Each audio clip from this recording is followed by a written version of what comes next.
c'est du foutage de gueule. Sony vraiment nous prend pour des cons avec ce film Morbius. Bonjour, j'espère que vous allez bien.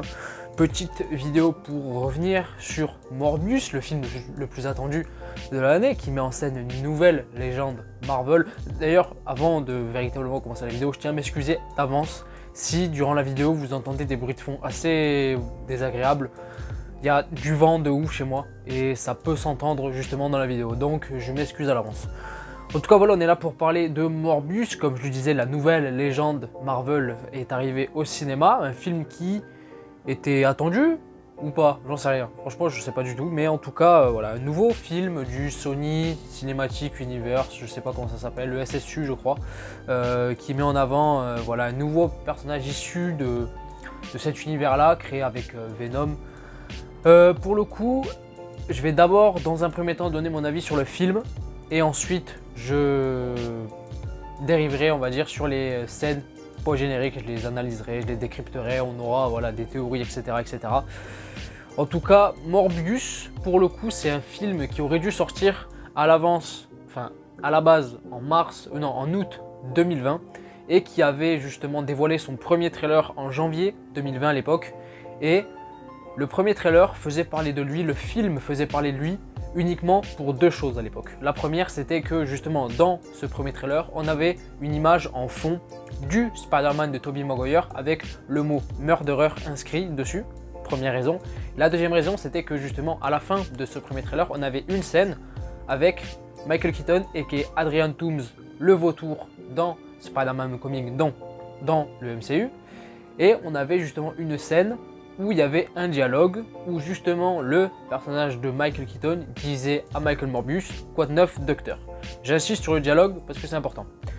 Voilà les deux seules raisons pour lesquelles justement ce film Morbius faisait parler de lui et a fait parler de lui justement parce que mine de rien Sony ont poursuivi un petit peu dans leur communication de vouloir surfer on va dire sur l'interrogation. Est-ce que justement ce film Morbius se place dans un univers du Spider-Man? Va-t-on avoir Spider-Man ou pas dans le MCU, etc. etc. Ils ont continué à vouloir surfer sur ça. Quand on avait eu le deuxième trailer, on avait un plan de New York avec une tour Oscorp. On avait encore des images de Michael Keaton dans le film, etc. Pour vous dire, Michael Keaton dans les trailers de Morbius est plus présent et plus vendu que le méchant principal du film. C'est dire. Et je pense que, bon, si vous avez vu le film, d'ailleurs ce sera une vidéo spoiler, je vais parler des scènes post-génériques donc il faut que je spoil bien évidemment, donc si vous n'avez pas lu le film, je vous déconseille d'aller plus loin dans cette vidéo, voilà, partez. Ou alors si vous vous en foutez, vous êtes les bienvenus, hein, voilà, et d'ailleurs abonnez-vous au passage, voilà, je sais que d'habituellement je le dis en fin de vidéo quand j'y pense, là je le dis maintenant, abonnez-vous, ça me ferait très plaisir. Mais en tout cas voilà, Morbius était les seules raisons pour lesquelles justement ce film était attendu, surtout on va dire en plus, après la sortie de No Way Home, où il y avait cette notion de multivers, où on revoyait les deux autres Spider-Man qui ont incarné le rôle sur les 20 dernières années, etc. etc. Donc voilà. Et pour le coup, avis tranquille sur le film, c'est nul, c'est pas ouf, vraiment pas ouf. Le film dans son ensemble, il y a peut-être une seule scène que je retiens, entre guillemets, du film, c'est sans doute la première transformation de Morbius dans le bateau, au moment où il déglingue tout le monde. J'avoue que ouais, cette scène était sympathique. C'est peut-être la meilleure scène du film pour moi. Mais sinon, le film voilà, est plat. En termes d'histoire, il n'y a rien de convaincant, il n'y a rien de grandiloquent. On retient aucun personnage à part Morbius et encore, franchement. Aucun personnage n'est développé, l'histoire n'est pas intéressante, elle est plate au possible.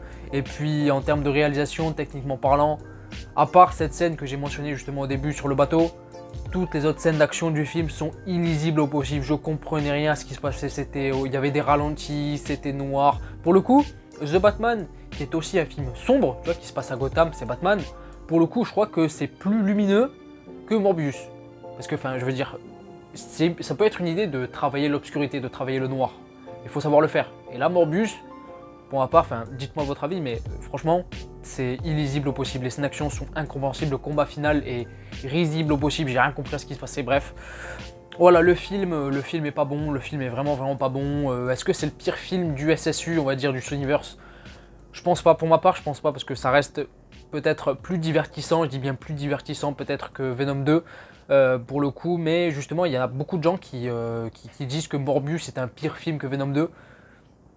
Pour ma part, je trouve pas, mais Venom 2, ça fait partie des films aujourd'hui. Pour moi, Venom 2, c'est un nanar. C'est un nanar absolu, c'est un film qui se prend pas du tout au sérieux du début à la fin. Pour moi, Venom 2, je le mets dans la même case que Batman et Robin, que Batman Forever. Tu veux taper une barre entre collègues devant un bon film, tu mets Venom 2. Franchement, tu mets Venom 2, tu vas taper des barres, c'est sûr. Et pour le coup, Venom 2, c'est ça sans doute qui fait que les gens ont peut-être un meilleur souvenir que Venom 2. C'est-à-dire que c'est un film qui se prend pas du tout au sérieux du début à la fin, donc, et qui est conscient en plus qu'il ne se prend pas au sérieux. À l'inverse d'un Morbius qui se prend un petit peu plus au sérieux, mais d'où le résultat n'est pas forcément plus convaincant. Voilà. Après, pour ma part, je trouve quand même que Morbius est peut-être légèrement au-dessus de Venom 2 en termes de qualité, mais c'est vraiment pas fou. Pour le coup, le Sonyverse, Venom, premier du nom, et encore, franchement, j'aime pas ce film, mais est un bien meilleur film que les deux autres qu'on a eu, Venom 2 et Morbius, parce que vraiment, c'est chaud. C'est vraiment chaud. Donc voilà, mon avis sur le film, la petite critique, pas ouf, vraiment pas ouf, il y a rien d'exceptionnel dans ce film, vraiment, les personnages sont pas intéressants, etc. Jared Leto, franchement Jared Leto, je t'aime bien, t'es un bon acteur frérot, mais écarte-toi des comic book movies, écarte-toi de cet univers, de ces univers de super-héros, parce que c'est pas pour toi. Le Joker, on est un bon nombre pour être d'accord sur le fait que c'est sans doute le pire Joker qu'on ait eu au cinéma, et ne venez pas me parler de la scène qu'on a à la fin de la Zack Snyder Justice League qui réhabilite pour certains le Joker de Jared Leto. Non, c'est pas parce qu'on a justement un dialogue entre lui et Batman, etc. qu'il est réhabilité. Déjà, cette scène n'a aucun sens dans le film, je sais pas pourquoi elle est là, elle a rien à faire là. Le film se terminait très bien, je parle de la Zack Snyder Justice League. Le film se terminait très bien sur lui-même, il n'y avait pas besoin de rajouter cette scène qui n'a aucun sens et qui est chiante en plus, qui est longue au possible, elle se termine jamais. Donc venez pas me parler de cette scène qui ne réhabilite pas du tout le Joker de Jared Leto. Le Joker de Jared Leto est nul, voilà, point barre. Et Morbius, Morbius c'est compliqué. Jared Leto n'est pas mauvais dans le film, il n'est pas mauvais. C'est juste que il n'y a rien pour lui quoi, donc il fait ce qu'il peut. Donc voilà, mais franchement Jared, t'es un bon acteur. T'es un bon acteur, va faire autre chose. Frérot, t'as 50 ans, on dirait t'en as 30. Va faire autre chose. Mais bon voilà, concernant mon avis global sur le film, et je vais revenir bien évidemment sur les scènes post-génériques, mais d'abord je vais parler des scènes justement qu'on a eues dans le premier trailer, et même sur les plusieurs trailers là, qui mettaient en avant un soi-disant univers de Spider-Man qui était teasé justement dans les trailers. Il n'y a que dalle. L'image du Spider-Man de Tobey Maguire avec le mot murderer en fond n'est absolument pas dans le film.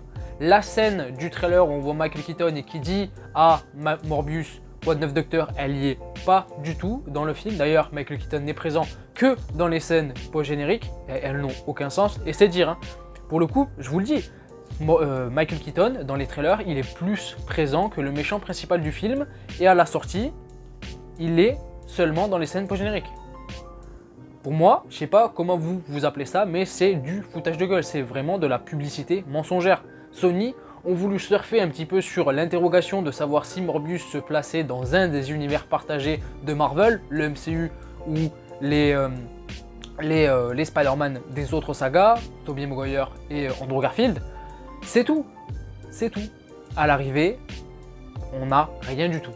Absolument que dalle. Et on va parler des scènes post-génériques. La première, j'ai rien compris.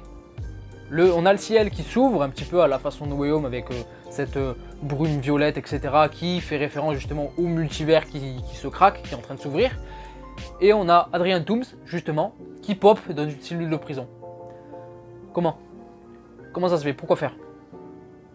Il n'y a aucune explication. No Way Home mettait en place que c'était les gens des autres univers qui connaissaient l'identité secrète de Spider-Man qui arrivaient dans l'univers de Tom Holland, qui arrivaient dans son univers, pas qui arrivaient dans d'autres univers. Non, pas du tout. Ou alors j'ai manqué un truc.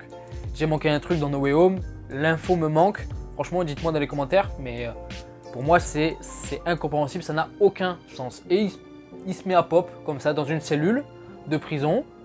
Basta. Ou alors l'idée peut-être que j'ai eu justement à la sortie du film, c'est que, je sais pas, il y a sans doute eu un échange.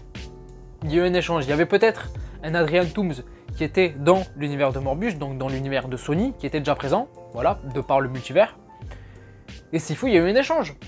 L'Adrian Toomes qui était à la base dans l'univers de Morbius s'est retrouvé, du moins actuellement là, se retrouve dans l'univers de Spider-Man, donc de Tom Holland, et le Adrian Toomes qui était dans l'univers de Tom Holland se retrouve dans l'univers de Morbius. Je vois pas d'autre explication. Alors oui, c'est vrai, Adrian Toomes connaissait l'identité secrète de Spider-Man. Oui, mais il était déjà dans l'univers de Tom Holland. Il n'avait pas à changer d'univers. Ou alors, comme je dis, j'ai pas l'info. J'ai pas l'info, c'est moi qui suis peut-être con, mais je vois pas la logique. Et j'ai l'impression que Sony s'en batte un petit peu les couilles de la logique. Franchement, pour être très honnête, ils s'en battent complètement les couilles. Donc voilà pour cette première scène post-générique qui n'a aucun sens. Et la deuxième, alors là, la deuxième c'est exceptionnel.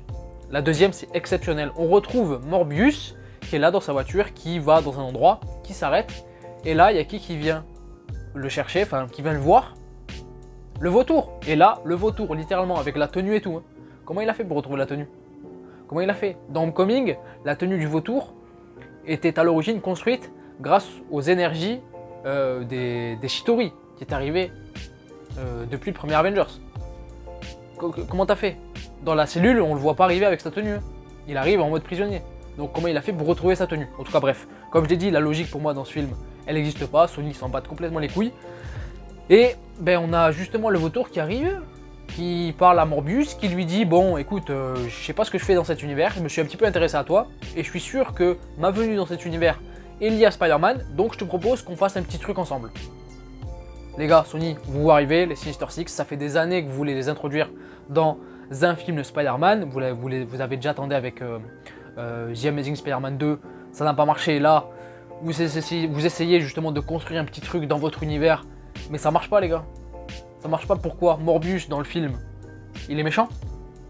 Il est méchant, donc là, Adrian Toomes, le vautour, qui lui pour le coup est méchant, oui, va s'allier à Morbius qui lui n'est pas méchant. Pourquoi Morbius? Morbius aurait quel intérêt à rejoindre Michael Keaton, enfin le vautour, dans son équipe là, dans ce qu'il veut faire? Pourquoi faire? C'est une question que je vous pose. Et quel est l'intérêt de construire les Sinister Six s'il n'y a pas de Spider-Man dans ton univers? Ils vont faire quoi les Sinister Six? Ils vont affronter qui? Ou alors, s'il faut, Sony vont nous retourner le cerveau et faire des Sinister Six dans leur univers, les Avengers. Ça va être des héros. Je sais pas. Franchement, je sais pas. Pour moi, je pense que pour le coup, justement, à long terme, peut-être que Sony veulent introduire un Spider-Man dans leur univers, pour le coup, pour qu'il y ait un minimum de crédibilité et pour qu'il y ait un minimum de choses à faire, parce que pour le coup, là, je sais pas ce qu'ils vont faire. Un Morbius, le vautour, il y aura qui après dans l'équipe? Kraven qui arrive l'année prochaine. On va voir si Kraven est méchant, on va voir. Mais bon, pour le coup, je pense qu'en termes de logique, ils s'en battent les couilles. Du coup, Kraven va aussi rejoindre l'équipe. Je sais pas, franchement je sais pas, donc voilà, à long terme je pense que oui, Sony va introduire un de leurs Spider-Man dans leur univers Sony. Est-ce que ce sera un Spider-Man qu'on aura déjà vu, tel que Tobey Maguire, Andrew Garfield ou Tom Holland? Tom Holland pour le coup je pense pas, parce que Tom Holland, ouais, ils vont le laisser au MCU. Tobey Maguire je pense pas non plus, parce que justement s'il est introduit au sein de l'univers de Sony, ça n'a pas intérêt, parce que ben, il a déjà rencontré un Venom, donc l'intérêt n'est pas là pour moi. Le plus plausible et celui que les gens veulent aussi, même si pas tout le monde le veut bien évidemment, et moi le premier, franchement je veux pas que le Spider-Man d'Andrew Garfield soit entaché en rejoignant cet univers là, mais ce serait le plus plausible parce que ben, c'est quelque part ce Spider-Man là n'a pas fini son développement, et justement bon, il n'a jamais rencontré de Venom, il n'y a jamais eu de lien entre le symbiote etc, donc ce serait l'occasion d'introduire la chose. Bon en tout cas je sais pas, franchement si vous avez l'explication de ces scènes à plusieurs reprises, on va dire, sur ce film-là, franchement, je vous écoute. Venez, on en débat dans les commentaires. Venez, on en débat parce que là, je suis perdu. Vraiment, vraiment perdu. En tout cas, voilà, je vais pas m'éterniser non plus 130 ans sur ce film. Je reviendrai pas dessus, je pense, sur des prochaines vidéos. J'avais pas fait de critique pour Venom 2 parce que voilà, je voyais pas l'intérêt de faire une vidéo où j'allais dézinguer le film pendant 10-15 minutes comme ça, gratuitement, sans cesse. Mais pour le coup, Morbius, voilà, c'est un niveau au-dessus, du foutage de gueule. En tout cas, voilà, Sony, c'est fini pour moi. Je pense que voilà, pour le coup, concernant les films du Sonyverse, j'en ai fini. J'irai plus les voir parce que voilà, ça n'a aucun intérêt. Et si c'est pour se faire prendre pour des cons à ce point, ce sera sans moi. Voilà, c'était Zino. Dites-moi dans les commentaires ce que vous avez pensé du film, même si vous l'avez aimé. Vraiment, venez, on en débat dans les commentaires et dites-moi ce qui vous a diverti, dites-moi ce qui vous a passionné dans le film, vraiment. Et puis voilà, n'hésitez pas à me dire aussi vos théories, vos décryptages, vos analyses concernant ces scènes post-génériques. Parce que pour le coup, je suis perdu, mais c'est peut-être moi. Et puis voilà, moi je vous dis à la prochaine, je sais pas quand. Avant Moon Knight, on se reverra sans doute pour parler de Batman, je pense. Et puis voilà, je vais arrêter cette vidéo. Je vous dis à la prochaine, c'était Zino. Ciao.